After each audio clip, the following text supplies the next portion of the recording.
Hi class, welcome back. So today we want to continue our review and we want to take a quick look at coordinate systems because coordinate systems are really important when you're dealing with electromagnetics, because sometimes if you can look at a problem through a different coordinate system, many times it'll simplify the mathematics. So we want to make sure we brush up on that and take a look at that as we go. Before we do that, though, I always like to try to do one little historical background snippet just to kind of get us a little break from the grind of doing electromagnetics. And I think it helps sometimes to get a little background on some of the people that contributed to electromagnetics. So this will be the first one. I'll try to do one each class period if I can get it to work out. So this time I'll try to give you some clues to give you a chance to see if you can guess who this is, but then I'll reveal who it is. So this person, their education, they were educated in Alexandria around the time of Ptolemy. This person was known as the father of geometry. The work that he did, he was the author of the work Elements, which is one of the most influential works in the history of mathematics, which it's been in circulation for 23 centuries. Think about that, 23,000 years. This book has been in use and referenced. This is an image of what we believe this person looked like. Again, trying to give you some time to guess. If you haven't guessed, I'll let you know. It's Euclid. He lived from mid-4th century BC to 3rd century BC, so probably 300 or so years before Christ. Some of the notable things he did was he developed the basis for Euclidean geometry. So this is flat plane geometry, which was basically the only form of geometry up until maybe 200 or 300 years ago. He developed the basis for number theory. So number theory is heavily in use today in mathematics.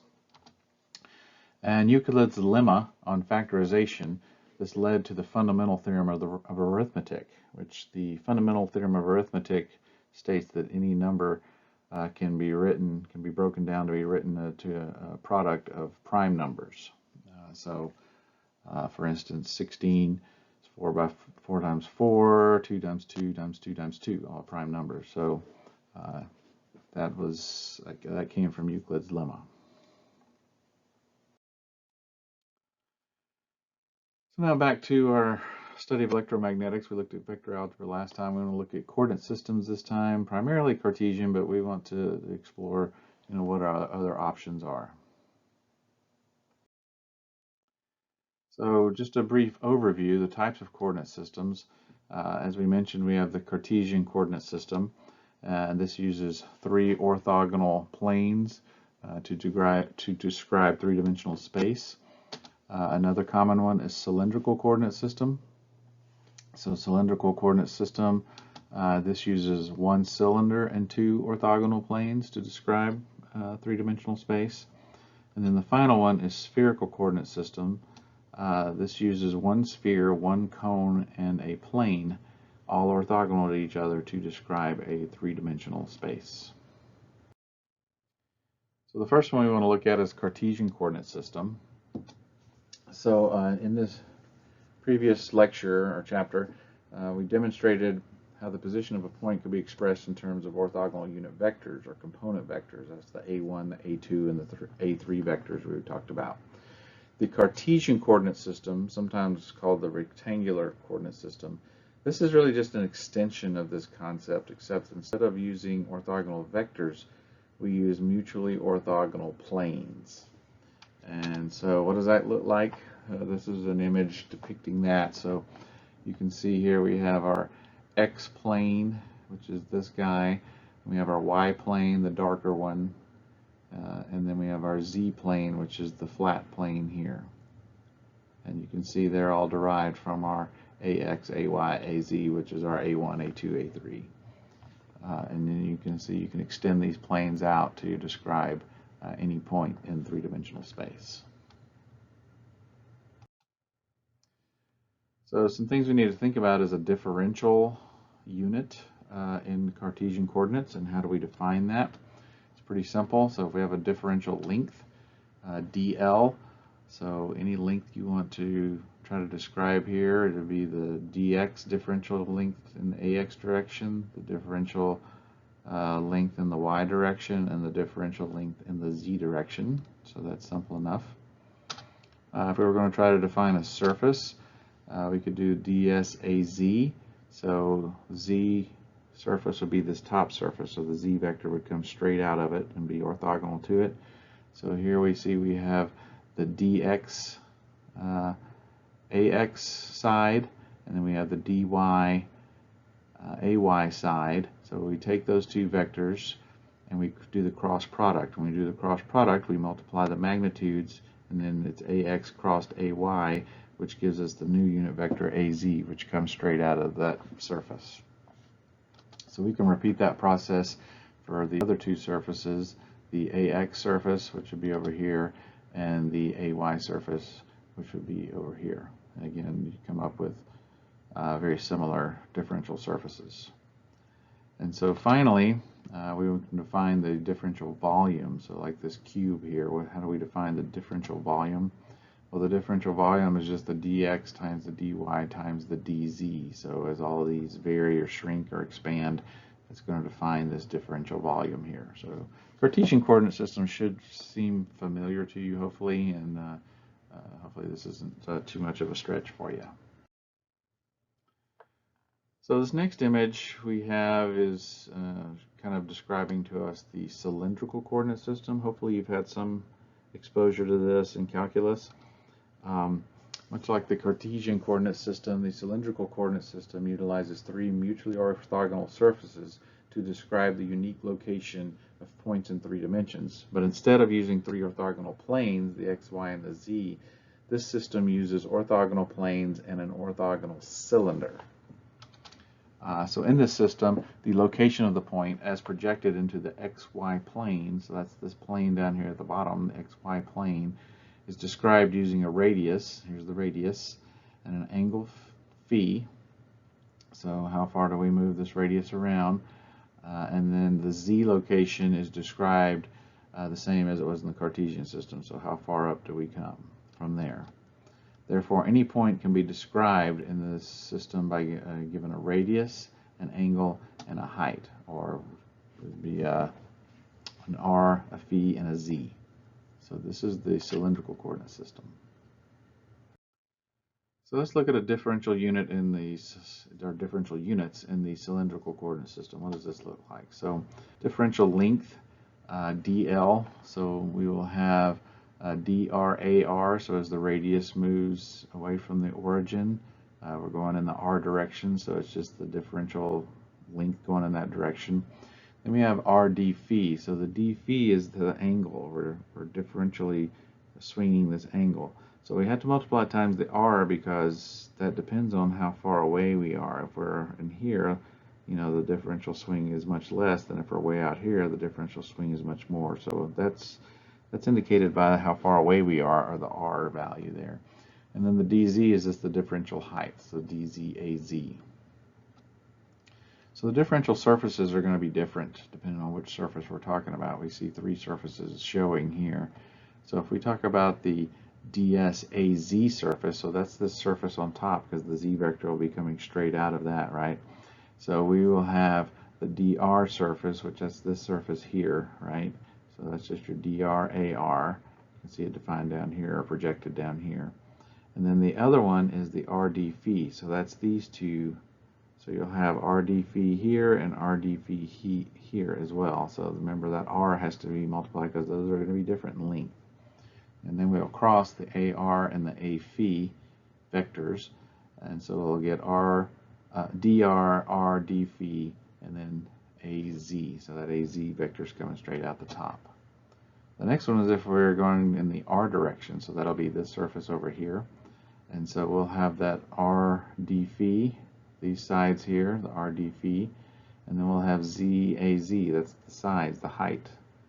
So, and then that'll be the a phi crossed with the az, which will give us the ar, which is the vector coming straight out in the r direction, and then it'll be r d phi dz. And then finally we have the a phi, and so that's the the side over here, and so we'll have the height again. So that's our dz, so that's easy. And then we'll have our dr, that's the radius, how far out it goes. And so it's simply dz dr AV, because when you cross AZ with AR, you get AV. And so that'll be coming straight out of there, out of that surface. So when we do the differential volume, we've got to multiply all three sides. So we'll have the dr, and we'll have the r dv, and then times the dz. And so that gives us our differential volume in the cylindrical coordinate system. So finally, we're going to look at the spherical coordinate system. And to be honest with you, this one can be a little challenging. Hopefully you've had a little exposure to this too in calculus. But this one can sometimes be a little hard to visualize or to wrap your mind around. But again, like the Cartesian coordinate system, the spherical coordinate system again utilizes three mutually orthogonal surfaces. We have to have three orthogonal surfaces in order to model a three-dimensional space. And so these are used to describe the unique location of points in three dimensions. But instead of using three orthogonal planes like in the Cartesian, this system uses a sphere, a cone, and a plane. So let's see how this works. So in this system, the point is described again by a radius. Now this is not the same as in the cylindrical system. In the cylindrical system, this radius just swung back and forth between x and y, right? This radius can swing all over the place. So you can see it comes up out of that plane. So it's not the same. And then you have two angles. One angle is the angle of the radius projected into the xy plane. So that's the phi we're used to before. But the other angle is the theta for the cone. So that's coming up out of that plane. How much do we lean the vector up out of the plane about the z-axis with the tip at the origin. So we're using this method. Any point can be described by giving a radius and two angles, or you see indicated by an r, a phi, and a theta. So again, this one can seem a little tricky, but there are certain problems that if you can transfer it into this coordinate system, the math just falls out much easier. So let's look at a differential unit here. This gets a little tricky. You may have to think about this a little bit. But if we talk about a differential length, so here we're going to have the dr/ar again. So that's just the radius incrementally moving in the radius in the direction of the radius. And then we're going to have this r d theta a phi. So again, that's depending on how far out you are. R d theta is tells how long these lengths are. So the further away you get, the longer they get. Now the one that's a little bit tricky is the r sine theta d phi. So as we come over here, this length here and this length here, we're going to need the sine of theta times the d phi. So how far out we are times the r sine theta, how much we swung up out of the plane, xy plane. So the differential surfaces, again, the a phi, we're going to have the radius, the dr/ar, so that's this guy here, and then you're going to have the rs d theta, so the rs d theta comes out there, and then you're going to have the ar crossed with the a theta.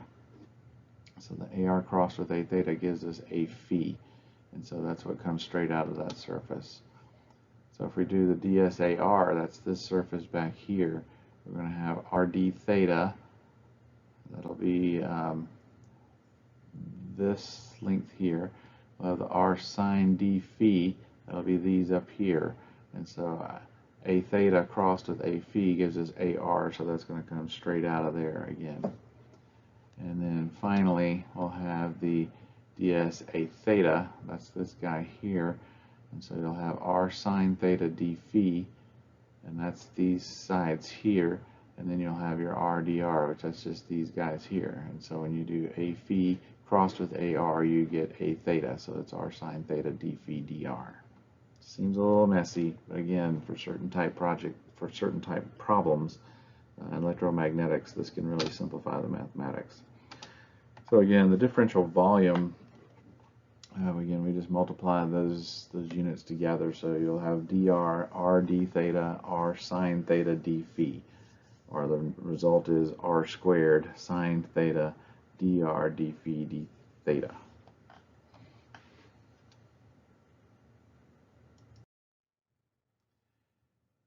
So, it might be that we translate between these coordinate systems, or we might want to do that either to simplify the math or to get it in a way that we can more readily understand. So we can convert between these coordinate systems. Cartesian, if we go to working with the spherical, the x is just our RC times cosine phi, and then our y is RC sine phi, and z is z. So that's from the cylindrical system. If we're coming from the spherical system, we'll see we've got this phi and now we've got this theta. So we've got r times sine theta cosine phi. Y is r sine theta sine phi. And then the z component is going to be r cosine theta.